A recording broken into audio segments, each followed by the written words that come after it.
5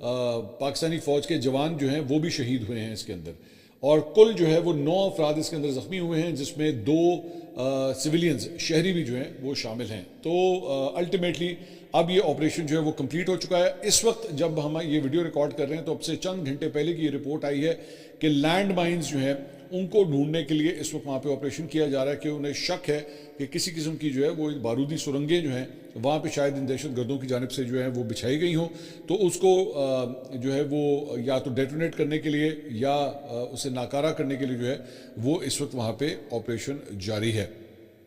اس کے ساتھ ساتھ اسلام آباد میں جو کچہری کے باہر خودکش دھماکہ ہوا تھا کل، اس کی ابتدائی رپورٹ جو ہے وہ تحقیقاتی اداروں نے جو ہے وہ ترتیب دے دی ہے، اور اس کے مطابق یہ جو خودکش حملہ آور تھا اس کا تعلق جو ہے وہ باجوڑ سے بتایا جاتا ہے۔ باجوڑ کا وہ رہائشی تھا اور جمعے کے روز اسلام آباد آیا اور پیر ودائی سے موٹر سائیکل کے اوپر G11 کچہری وہاں پہ وہ پہنچا۔ ابتدائی رپورٹ میں کہا گیا کہ خودکش حملہ آور نے چادر اوڑی بھی تھی۔ آئی جی اسلام آباد علی ناصر رضوی نے کہا ہے کہ دارالحکومت کی کچہری پر 8 کلو گرام تک بارودی مواد اور بال بیرنگز جو ہیں وہ استعمال ہوئے ہیں، جبکہ حملہ آور ایک ہی تھا۔ انہوں نے کہا کہ ابتدائی طور پر AI کی مدد سے 92 فوٹیجز جو ہیں وہ اکٹھی کی گئی ہیں۔ آئی جی کے مطابق حملہ آوروں کے ہینڈلر سے متعلق چیزوں کی تصدیق کی جا رہی ہے۔ ایک موٹر سائیکل اور گاڑی کو مشکوک تصور کیا جا رہا ہے۔ انہوں نے کہا کہ کیمروں سے ملنے والی فوٹیج سے شواہد اکٹھے کیے جا رہے ہیں۔ آئی جی کے مطابق forensic, CTD investigation, safe city اور حساس ادارے شواہد کا جائزہ لے رہے ہیں۔ اس آئی جی کا کہنا ہے کہ اغوانیوں کے حوالے سے روزانہ کی بنیاد پر آپریشن جاری ہے، اور ملک بھر میں 45% اغوانیوں کے خلاف آپریشن صرف اسلام آباد کے اندر ہو رہے ہیں۔ اس کے علاوہ اسلام آباد میں یہ جو خودکش حملہ ہوا کل، اس کے بعد لاہور کے اندر بھی جو ہے وہ سیکیورٹی کافی ٹائٹ کر دی گئی ہے۔ کل رات کو ایکچولی میں خود لاہور کی مختلف سڑکوں کے اوپر جو ہے وہ کسی کام کے سلسلے میں نکلا ہوا تھا، تو آئی کوڈ سی کہ پیٹرولنگ جو ہے وہ انکریز کی گئی ہے، اور ناکے بھی جو ہے وہ بڑھ گئے ہیں، اور اس وقت سیکیورٹی جو ہے وہ امپروو کر دی گئی ہے، اور کافی حد تک اسے سخت کر دیا گیا ہے۔ اور اسلام آباد واقعے کے بعد شہر کے تمام داخلی اور خارجی راستوں کے اوپر ناکہ بندی میں مزید سختی کر دی گئی ہے۔ DIG آپریشنز لاہور فیصل کامران نے کہا ہے کہ لاہور پولیس شہریوں کے جان و مال کے تحفظ کے لیے مکمل الرٹ ہے۔ DIG آپریشن نے شہر بھر میں سرچ اینڈ سویپ آپریشن تیز کرنے کا حکم دیتے ہوئے ڈولفن اسکواڈ اور پیرو فورس کو جو ہے وہ لاہور میں اضافی گشت کی ہدایت جو ہے وہ کر دی ہے۔ فیصل کامران نے فیلڈ ٹیموں کو پارکنگ پوائنٹس پر گاڑیوں کی سخت چیکنگ یقینی بنانے اور مشکوک افراد اور مشکوک گاڑیوں کے بغیر شناخت داخلے پر زیرو ٹالرنس یقینی بنانے کا جو ہے وہ حکم دیا ہے۔ اس کے ساتھ ساتھ بلوچستان کے اندر سیکیورٹی خدشات کے پیش نظر صوبے بھر میں موبائل فون اور انٹرنیٹ سروس معطل کر دی گئی ہے۔ محکمہ داخلہ کے اعلامیہ کے مطابق یہ معطلی 16 نومبر تک جو ہے وہ برقرار رہے گی۔ اس سے پہلے صوبائی حکومت کی جانب سے پبلک ٹرانسپورٹ 14 نومبر تک معطل کرنے کا فیصلہ کیا گیا ہے، جو اب واپس لے لیا گیا ہے، جبکہ 13 نومبر تک صوبے میں جعفر ایکسپریس کی سروس جو ہے وہ اس وقت معطل رہے گی۔ اس کے علاوہ صدر مملکت آصف علی زرداری سے وزیر اعظم شہباز شریف نے ایوان صدر میں ملاقات کی ہے۔ اس موقع پہ ملک کی مجموعی سیاسی اور سیکیورٹی صورتحال کے اوپر تبادلہ خیال کیا گیا ہے۔ صدر مملکت اور وزیر اعظم نے دہشت گردی کا حالیہ واقعات کی جو ہے وہ شدید مذمت کی ہے۔ اس کے علاوہ ایک اور خبر یہ بھی آئی ہے کہ آج موسٹ پروبلی کل رات کو جو چند شوز ہوئے ہیں اس کے اندر جو حکومتی وزراء تھے یا مختلف اراکین تھے، ان کی جانب سے کہا گیا ہے کہ جناب 27ویں آئینی ترمیم آج قومی اسمبلی کے اندر جو ہے وہ پیش کی جائے گی، اور ہو سکتا ہے کہ اس کے اوپر آج ہی جو ہے وہ ووٹنگ ہو، اور اس کے بعد 27ویں آئینی ترمیم جو ہے وہ باقاعدہ طور پہ منظور کر لی جائے گی پارلیمنٹ سے۔ آپ جانتے ہیں کہ سینٹ میں جو ہے وہ آلریڈی اپروو اس کی ہو چکی ہے، اس کے بعد قومی اسمبلی سے بھی جیسے اپروو ہوگا تو اس کے بعد جو ہے فائنل سگنیچر کے لیے اس کو بھیجا جائے گا صدر مملکت کے پاس۔ تو اسی لیے جو وہ نمبر گیم ہے اسے کمپلیٹ کیا جائے گا۔ حکومت کے بعد نمبرز جو ہیں آلریڈی اس کے اندر پورے ہیں، اب دیکھتے ہیں کہ اس کے آگے کیا ہوتا ہے۔ اس کے علاوہ وزیر دفاع خواجہ آصف صاحب جو ہے وہ کل مختلف پروگرامز کے اندر آئے ہوئے تھے، تو اس میں ایک پروگرام میں جو ہے انہوں نے کہا کہ جی اسلام آباد پر حملہ کر کے افغان طالبان نے ہمیں ایک پیغام دیا۔ یہ بڑا امپورٹنٹ بیان ہے جو وزیر دفاع کی جانب سے آیا ہے۔ انہوں نے کہا افغان طالبان نے دہشت گردی کے دائرہ کار کو مزید وسیع کیا ہے، اسلام آباد حملہ دباؤ بڑھانے کی کوشش ہے، ہم افغانستان کے ساتھ حالت جنگ میں ہیں، پاکستان کے پاس بہترین دفاعی قوت موجود ہے، پاکستان دہشت گردی سے نمٹنا بہتر طریقے سے جانتا ہے، وانا کیڈٹ کالج اور اسلام آباد میں حملہ اشارہ ہے کہ ہم اس وقت حالت جنگ میں ہیں۔ پچھلے 3 سال میں پاکستان نے کئی جنازے اٹھائے ہیں، ان سب واقعات کے بعد ان کو کیسے معاف کیا جا سکتا ہے؟ کسی بھی جارحانہ صورتحال کا مقابلہ کرنے کے لیے ہم مکمل طور پر تیار ہیں، مذاکرات کے حامی ہیں، مذاکرات کو خلوص کے ساتھ ہی آگے بڑھانا چاہیے۔ افغانستان اپنی سرزمین سے دہشت گردی ختم کرنا ہی نہیں چاہتا. افغانستان کی نیت معاہدے کی نہیں ہے, وہ پاکستان کو انڈر پریشر رکھنا چاہتا ہے. موجودہ حالات میں مذاکرات کے نتائج پر کیا کہا جا سکتا ہے؟ مذاکرات کا فیصلہ قائدین اور ڈیفنس فورسز نے کرنا ہے. سوچنا ہوگا کہ اسلام آباد اور وانا میں حملوں کے بعد ہمیں کیا راستہ اپنانا ہوگا. اگر افغان طالبان دہشت گردی کریں گے تو نتائج بھگتنے پڑیں گے. دوحہ اور استنبول نے بہت کوشش کی ہے اور وہ آج بھی کوشش کرنا چاہتے ہیں. دہشت گرد اے پی ایس پشاور جیسا حملہ وانا میں کیڈٹ کالج پر کرنا چاہتے تھے. اس کے علاوہ جناب خراسہ ڈائری نے ایک اور خبر جو ہے وہ رپورٹ کی ہے. انہوں نے کہا ہے کہ جی پولیس لائن اٹیک جو کہ 30 جنوری 2022 کو ہوا تھا, اور اس کے بعد پشاور کی مینا بازار بومبنگ جو 2015 میں ہوئی تھی, اس میں قاری ہدایت اللہ جو ہے وہ مارا گیا ہے. وہ اس کا مرکزی کردار تھا اور وہ ننگرہار افغانستان میں جو ہے وہ مارا گیا ہے.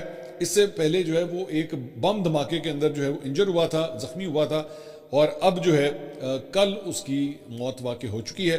اور ٹی ٹی پی کے جو مختلف گروپس تھے ان کی جانب سے جو ہے یہ تصدیق کی گئی ہے کہ وہ جو کمانڈر تھا قاری ہدایت اللہ وہ اس حادثے کے اندر جو ہے وہ مارا گیا ہے.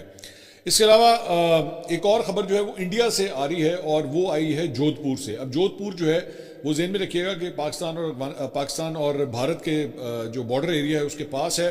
کل وہاں پہ ایک دھماکے کی آواز سنی گئی اور بڑا شدید قسم کا مطلب وہ دھماکہ تھا.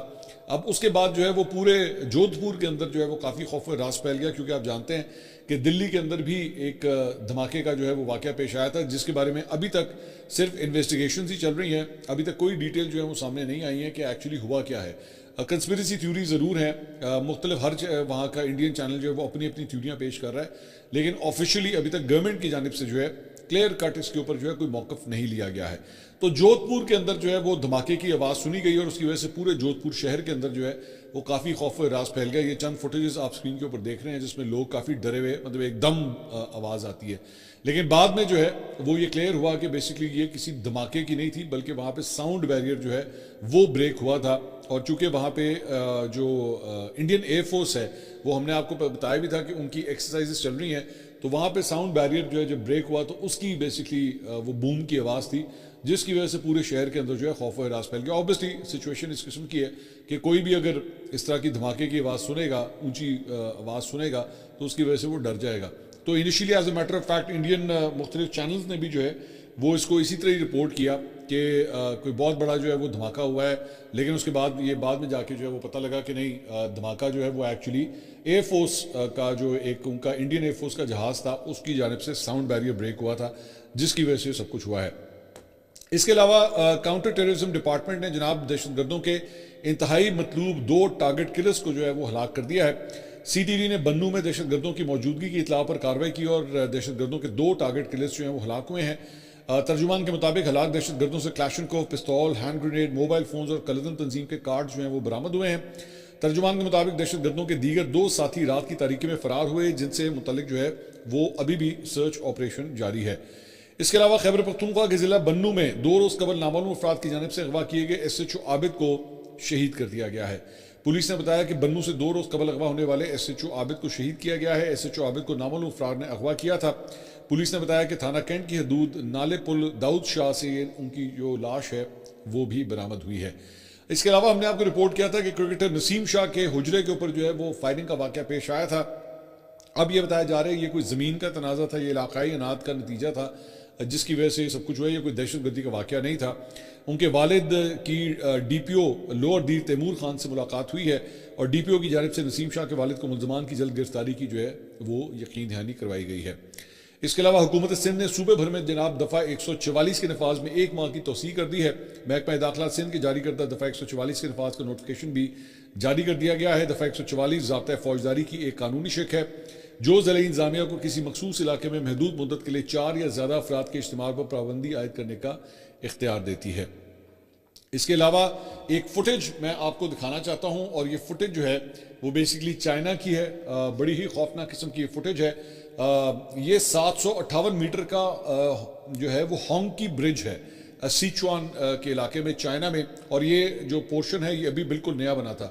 اس فوٹیج کو آپ ذرا دیکھیے گا کہ کس طرح وہاں پہ بیسکلی ایک لینڈ سلائڈنگ ہوتی ہے اور اس کے بعد برج میں جو ہے یہ کریکس آنا شروع کرتے ہیں اور اس کے بعد وہ پورے کا پورا برج کا ایک سیکشن جو بالکل جا کے پہاڑ کے ساتھ لگ رہا ہے وہ بالکل کولیپس کر جاتا ہے، اور اس کے بعد گرد کے اور جو ہے وہ بادل وہاں سے اٹھتے ہیں اور پورا کا پورا وہ جو برج ہے وہ ڈسٹروائے ہو جاتا ہے. اور یہ جو سیکشن جو اڑا ہے اس کے بارے میں بتایا جا رہا ہے کہ یہ بھی ریسنٹلی ہی بنا تھا اور یہ سسٹین نہیں کر سکا. ہو سکتا ہے اس کے اندر کوئی ٹیکنیکل فالٹ ہو یا جو بھی تھا، لیکن بڑی خوفناک قسم کی فوٹیج ہے کہ یہ پورا برج جو ہے اس کا وہ ایک سیکشن جو ہے کم از کم وہ اس طرح بریک ہوا. اس سے پہلے جو ہے وہ ایکچولی اس کو بالکل کلیئر کر دیا گیا تھا کیونکہ اس میں کریکس آنا شروع ہو گئے تھے، تو جو لوگ اس کے اوپر کام کر رہے تھے ان کو پہلے ہی اس جگہ سے ہٹا دیا گیا تھا، تو کسی قسم کا کوئی جانی نقصان نہیں ہوا. لیکن فوٹیج جو ہے وہ کم از کم بڑی خوفناک ہے کہ یہ برج جو ہے وہ کس طرح کولیپس کرتا ہے. اس کے علاوہ لاہور ہائی کورٹ میں ایک جو کیس چل رہا تھا ڈکی بھائی کا، اس حوالے سے اب ان کی ضمانت کی درخواست کے اوپر جو ہے سماعت ہوئی، جس میں جسٹس فاروق حیدر نے اس کیس کو سننے سے معذرت کر لی ہے. جسٹس فاروق حیدر نے عدالت میں یہ کیس جو ہے کسی دوسرے بینچ کے پاس لگانے کے لیے فائل جو ہے وہ چیف جسٹس کو بھیج دی ہے. این سی سی آئی کے اہلکار نے عدالت کے سامنے تفصیلی ریکارڈ پیش کیا، جبکہ درخواست میں این سی سی آئی سمیت دیگر کو جو ہے فریق بنایا گیا. ملزم ڈکی بھائی کی جانب سے ایڈوکیٹ عمران چندر جو ہے وہ عدالت میں پیش ہوئے. سعد الرحمان اور ڈکی بھائی نے جوئی کی ایپ کے پروموشن کے مقدمے میں ضمانت دائر کر رکھی تھی، لیکن جج صاحب نے کہا کہ جی میں اب یہ کیس نہیں سنوں گا. اس کے علاوہ گزشتہ ایک ماہ سے جاری national cyber crime investigation agency کے افسران کے خلاف کرپشن کی تحقیقات اور 2 مقدمہ درج ہونے کے بعد اعلیٰ سطح پر حکومتی اور مقتدر حلقوں میں اس بات پر بحث و مباحثہ ہو رہا ہے کہ آیا national cyber crime investigation agency کو برقرار بھی رکھنا چاہیے یا نہیں، کیونکہ اتنی بڑی تعداد میں ان کے افسران جو ہیں وہ اس وقت الزامات کے گھیرے میں آئے ہوئے ہیں. ان کے خلاف تحقیقات جاری ہیں، کئی گرفتار ہو چکے ہیں، کئیوں کے بارے میں کہہ دیا گیا جو ان کو نوکریوں سے برخاست کیا جا رہا ہے. تو اس کے بعد اس وقت یہ ڈیبیٹ چل رہی ہے کہ کیا اس national cyber crime investigation agency کو رکھنا بھی ہے، یا جس طرح پہلے ایف آئی اے کا ایک پراپر جو ایک سائبر ونگ ہوتا تھا اس کو دوبارہ ری ایکٹیویٹ کر دیا جائے اور اس کو این سی سی آئی کو جو ہے وہ ختم کر دیا جائے. اس وقت یہ معاملہ جو ہے وہ چل رہا ہے. اس کے علاوہ کل عمران خان صاحب سے ملاقات کا دن تھا، جس میں سلمان اکرم راجہ بھی وہاں پہ پہنچے، ان کی بہنیں بھی وہاں پہ پہنچی، لیکن کسی رہنما کو یا فیملی ممبر کو جو ہے وہ کل عمران خان صاحب سے ملنے نہیں دیا گیا. بیرسٹر سلمان اکرم راجہ، نعیم متر پنچوتا سمیت تمام رہنما جو ہے وہ عمران خان صاحب سے ملاقات کیے بغیر واپس پہنچ گئے. As matter of fact Salman Akram Raja کی جو ہے ایک بڑی ہی غصے سے بھرپور